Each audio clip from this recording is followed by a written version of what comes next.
Quando você olha para a realidade da sua cidade, você percebe que nessa cidade há realmente um ambiente espiritual para que a palavra seja vivida, para que as pessoas possam ser acolhidas, principalmente aqueles que anunciam a palavra? Vamos falar um pouquinho sobre isso na palavra de hoje.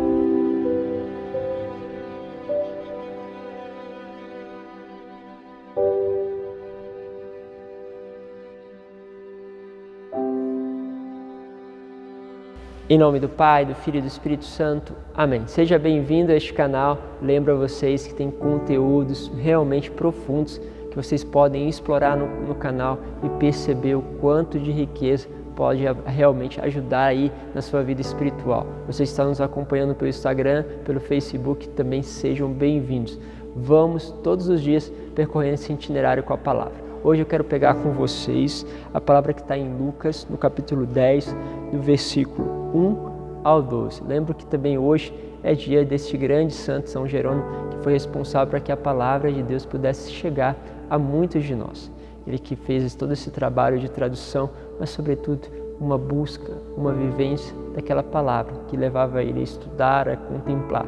Pedimos a graça sempre que esta palavra seja esta luz para nossos passos. A palavra lá em Lucas diz assim: naquele tempo, o Senhor escolheu outros 72 discípulos e os enviou 2 a 2 na sua frente a toda a cidade e lugar aonde ele próprio devia ir. E disse-lhes: a messe é grande, mas os trabalhadores são poucos. Por isso, pedi ao dono da messe que mande trabalhadores para a colheita. Eis que vos envio como cordeiros para o meio de lobos.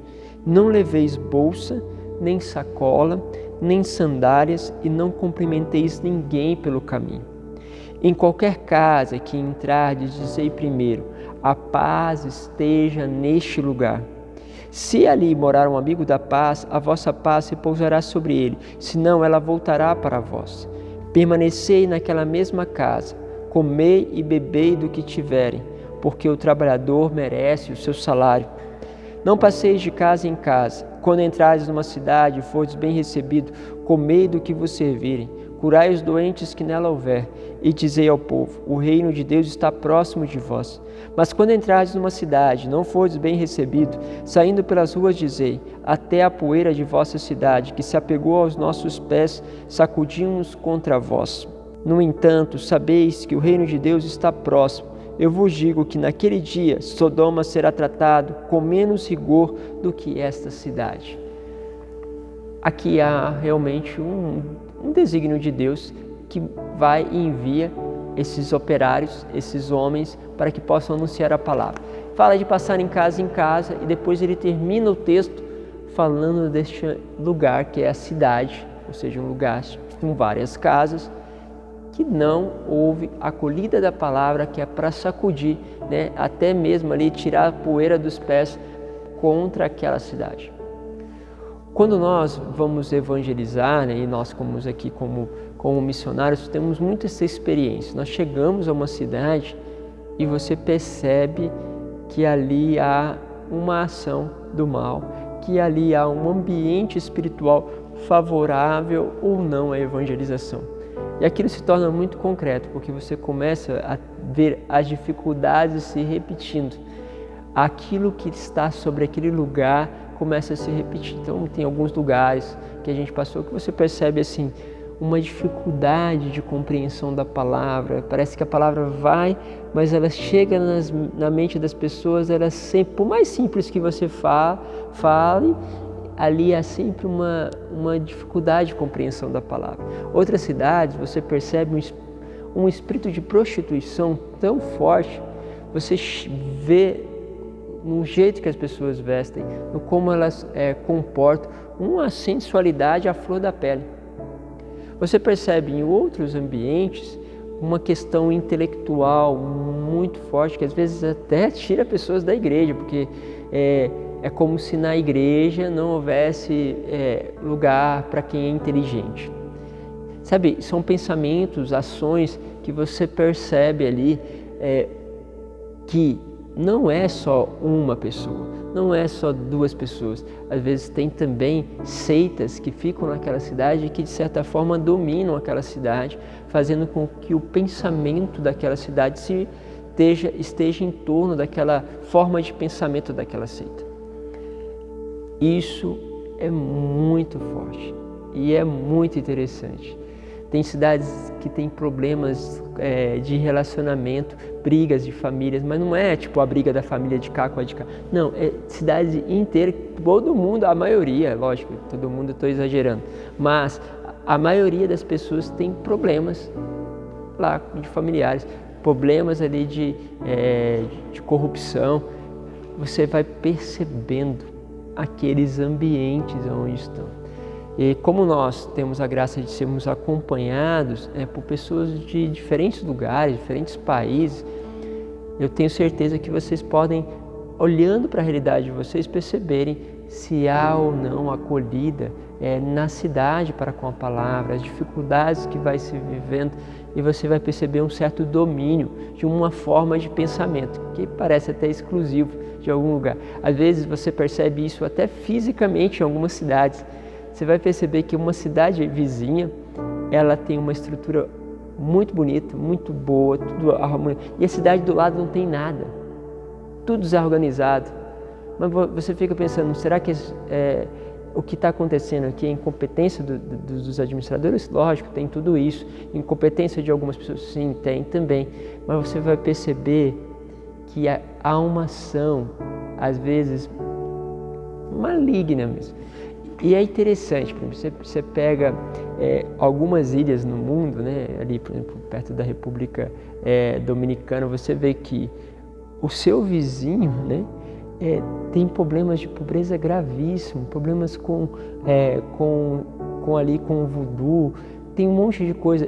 Às vezes nem as plantas nascem lá direito. O pessoal fala assim que é impressionante que até a vegetação, que dentro de praticamente eles dividem a mesma ilha, até a vegetação do país vizinho é diferente do outro lugar que tem, por exemplo, uma estrutura mais voltada ao catolicismo. Entende? Parece que até as coisas concretas respondem a isso. Mas o que é importante? Muitas vezes a gente rezar pela cidade onde nós estamos e identificar para que esta ação possa deixar. Então, por exemplo, se no nosso país nós temos uma ação muitas vezes concreta, de um jeitinho brasileiro, que na verdade nós podemos chamar de corrupção, se aquilo se desenvolve desde aqueles que estão bem lá nas situações mais precárias, até aquelas altas hierarquias, onde tem pessoas com capacidades intelectuais altas, pessoas financeiramente, mas que também estão muitas vezes envolvidas em corrupção, você percebe que ali há uma estrutura e que muitas vezes essa estrutura está sacudindo a gente para matar, e aquilo atrapalha muitas vezes a evangelização.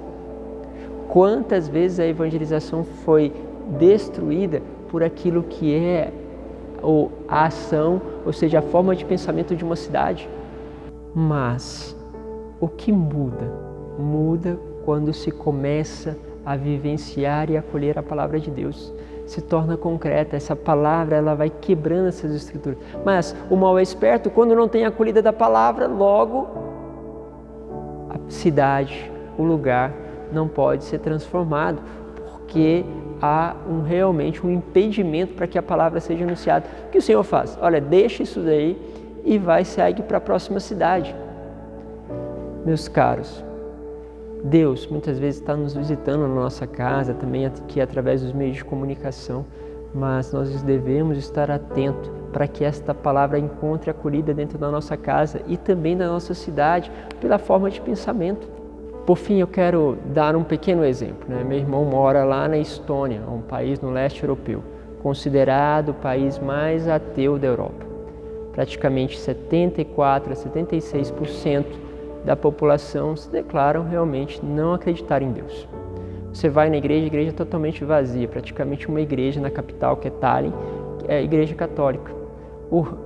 Tem uma igreja católica, não tem praticamente nada. Tem um pouco da igreja ortodoxa, da qual talvez a maioria dos que creem vão, mas muito poucas pessoas. Só que lá, se você entra num ônibus não tem ninguém para te fiscalizar se você vai pagar ou não o ticket. Você simplesmente compra o ticket numa máquina eletrônica e você coloca lá o ticket para que você possa pagar o ônibus. Alguns países, como a França, outros têm alguém para a Polônia, algumas pessoas têm alguns fiscais que podem passar e te cobrar o ticket para ver se você realmente comprou ou não aquele ticket. Mas, ou seja, de vez em quando você pode ser abordado. Lá não tem abordagem. Se você não comprou, ninguém vai te cobrar. Mas o que você via? Você via as pessoas entrando e todas elas colocando o ticket. Vai lá e coloca o ticket, mas tem ninguém aqui para cobrar. Pensa numa estrutura dessa na nossa cidade. Pensa isso no Brasil. Se nós colocássemos as catracas abertas e cada um espontaneamente tivesse que comprar o ticket e colocar lá, como seria para nós brasileiros?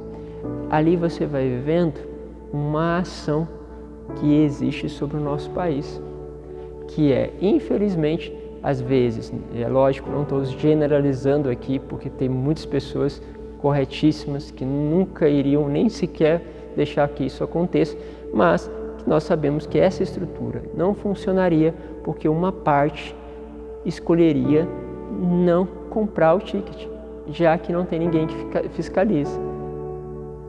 Entende que esta ação vai corrompendo, mas vai corrompendo também muitas pessoas. Mas aí o que fica mais forte é que aqui é o país católico, é que aqui é o maior país católico do mundo. E olha que nós temos também hoje, cada vez dividindo com os evangélicos, o maior país cristão. Aí você pensa, será que a palavra de Deus encontrou acolhida aqui? Será que realmente somos aquilo que dizemos que somos? Ou depende? Muitas vezes falta tudo isso. Pense nisso na sua cidade. Eu quero te convidar a hoje, de forma especial, a rezar pela sua cidade. Deus vos abençoe, Pai, Filho e Espírito Santo. Amém.